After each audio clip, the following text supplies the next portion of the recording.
there it is. The Bad Boy Magnum E-Magnum. I don't even think Bad Boy knows what the proper name is. Seems to be different just about everywhere you look. I pulled the trigger and got one. There's not much information on these guys out there in the world, so I thought I'd make some videos and help you out. I know that I struggled with deciding on this thing because all there seems to be is dealer and demo information. There's really no real world anything out there yet. I know it's pretty new, but maybe this will help you decide. I struggled. This is basically an overview showing you what it is, what's going on. I'll take you guys on the journey. I'll make some videos as I update things, add some accessories. Obviously cut with it, see how that goes. We're not going to be able to get a true longevity or durability test for quite a while, but you'll see what I see and experience what I experience with this new machine. Boy, pretty expensive, but sure is nice as well. So what do we got going here?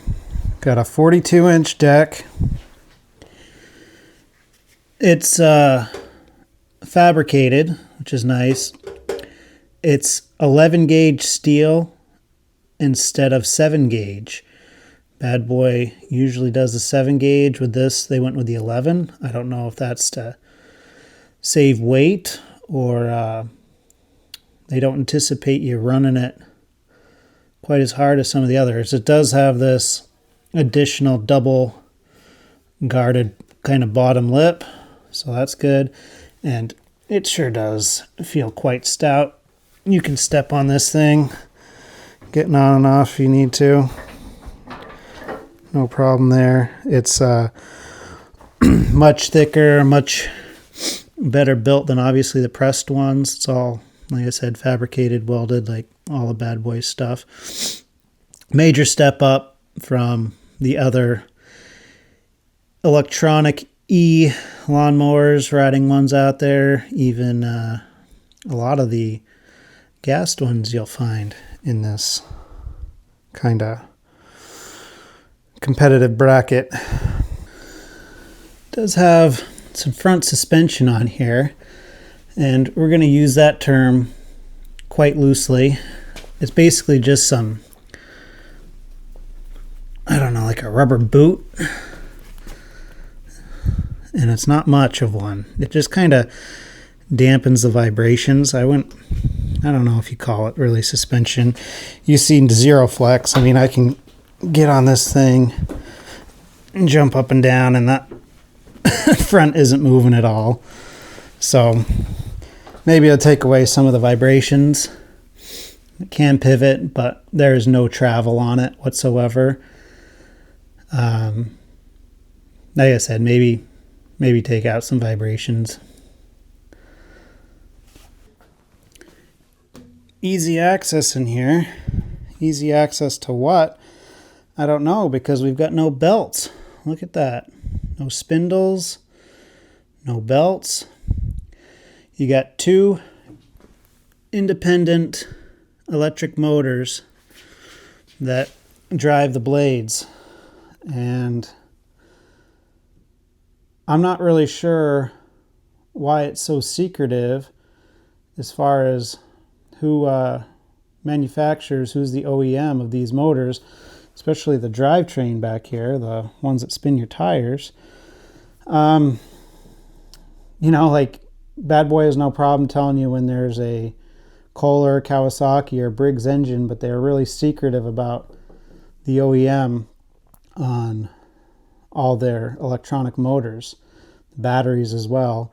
And if you've done any market research and some comparisons, you can definitely see that share a lot of similarities with Greenworks. And then digging into that, there's this company called Globe Tools Group. They own Greenworks, and they're an OEM for several other brands and other manufacturers that do electronic tools and whatnot. And so with looking at all this stuff, you can almost guarantee that Globe Toolworks is the OEM for these brushless motors, but Bad Boy will not confirm or deny that. So I'm not really sure what's going on there. I know how I even went down my rabbit hole was it kind of started out between the Egos and the Greenworks, and I wouldn't say that Greenworks has a bad reputation by any means. We're new to the electronic market. Electronic mower, landscaping, power tool market. They're a brand new company that came out, and they tried to specialize in that. And with any new technology, there were some growing pains. These little dampeners here that the seat rests on, seat plate. Greenworks has battery problems. That would be about the worst thing you can say about them. I haven't seen much at all as far as failures with any of their motors, any of their drive motors, or even any of their cut motors. And then the rest of their equipment, power equipment, seems to be fine. It's always seems to be a battery issue. And one look at these, this is just the orange version of the exact same battery. Greenworks uses a green one. Logo, name changes, color changes, but everything else about them is the exact same. And that's not a bad thing. It's not a big deal. I just don't understand why they're so secretive about it. They have no problem telling you when something's a Kohler or a Kawasaki or a Briggs, but they don't want to tell you about these motors like we think that they're doing all the R&D and development, and obviously they're not. So here's these things. What is that? You see a dipstick. Yes, there is gear oil in these things, and I'm going to do another video discussing that. But I've read the Bad Boy manual twice. I don't even think Bad Boy's read their manual, because they still talk about air filters and oil changes on this machine in particular, which is quite humorous. They do not discuss this at all. And Greenworks says you need to change your gear fluid once after 50 hours, and then every 200 hours after that. There is not a thing in the world that Bad Boy says about changing any gear oil. And then, to add insult to injury, this one here doesn't even register on the dipstick. So there's 3 X's on your dipstick. This one's got nothing showing. And this one has the line up to the single X.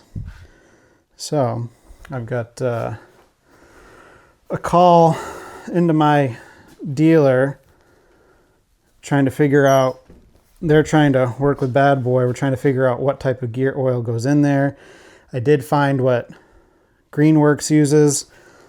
I can't remember off the top of my head, but I'll update you guys on that when I go ahead and add the gear oil. Little concerning, seeing as this thing already has over 2.5 hours from the dealer. I'm sure it's just them dicking around in the showroom, driving it around, letting customers do whatever out in the parking lot. But, without that side having any gear oil in it, doesn't make you feel too good. So what else do we have going on with this thing? Well, to me, especially compared to all the other e-mowers out there, it looks very well built. We're talking 1/4 inch steel just about everywhere that it matters. This tab's a little thinner, but very well constructed, very well built, especially compared to other residential mowers kind of in this category. You look at the Greenworks, the Egos, even Cub Cadet has some. So every manufacturer's got their E model either out or just coming out or will be out here in the next few months. And from what I've seen, this bad boy is pretty bad to the bone. I mean, it's very well built, very rugged. You know, I was looking at the John Deeres, and we've owned John Deeres for various things throughout my whole life, and you love the name, but boy, they haven't been making the best stuff in a long time. And this, you can see head to head is just looks, you get way more, I don't want to say value for your money because this thing's really expensive, but you get something that looks and feels quality. And I would say that especially compared to the other electronics like the Greenworks mower. I mean, the Greenworks, it looks like a friggin' Prius. And a lot of people complain about that. Like a lot of plastic, a lot of weird molding, and just some goofiness about it. Whereas this looks like an actual zero turn mower and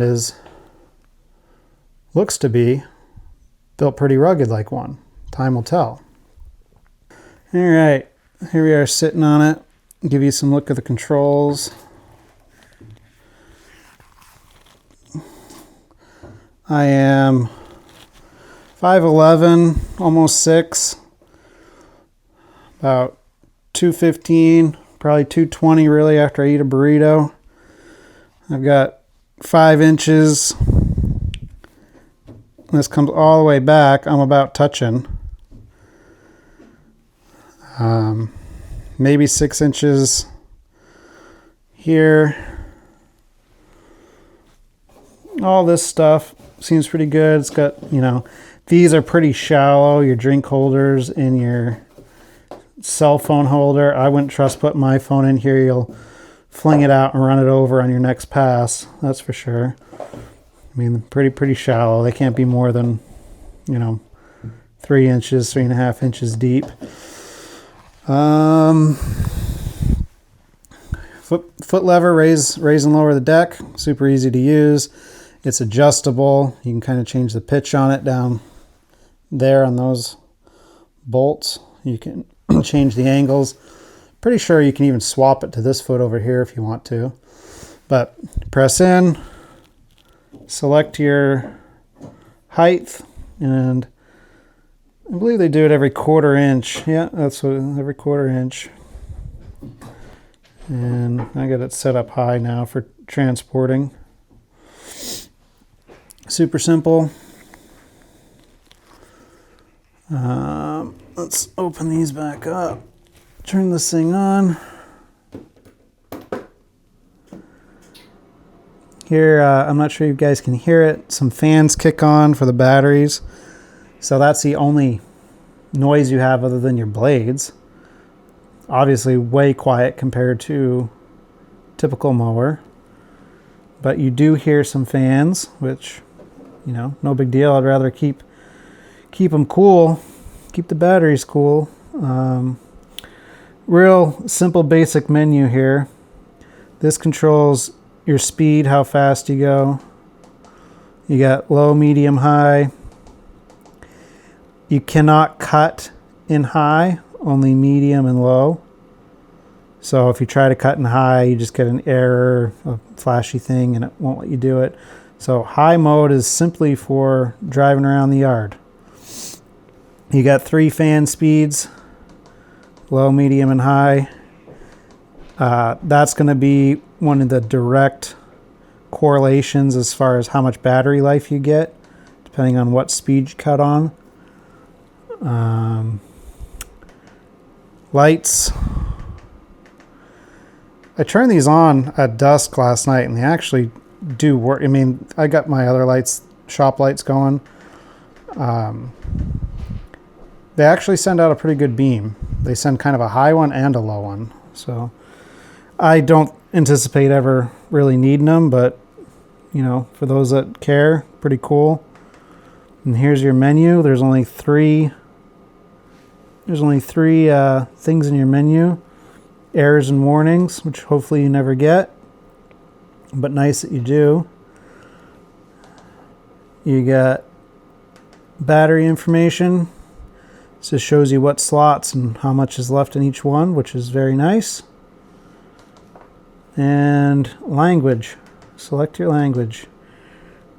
We're going to go ahead and so you got English, Spanish, and French. That's it. And that's all the menus you have. So pretty basic. Not a lot in there. Not a lot you need. I will say one thing. The seat sensor on this thing is very sensitive. Like I put my feet up to kind of do this and wiggle my ass around, and the thing will cut out or give warnings, and so I don't know about that. We'll see how it goes.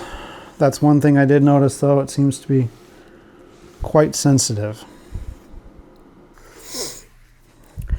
All right, so you guys know just about all that I know.